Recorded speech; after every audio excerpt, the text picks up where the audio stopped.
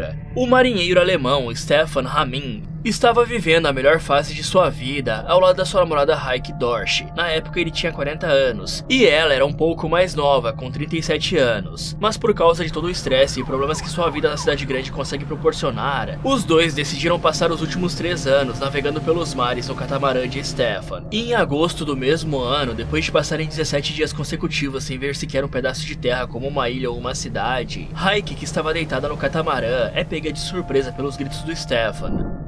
Quer saber como essa história vai terminar? Então clique aqui nesse vídeo, ou aproveite para ver outras sugestões do Derrotando Filmes. Muito obrigado por assistir, e lembre-se, não julgue um livro pela capa, afinal, qualquer um pode ser um assassino maluco.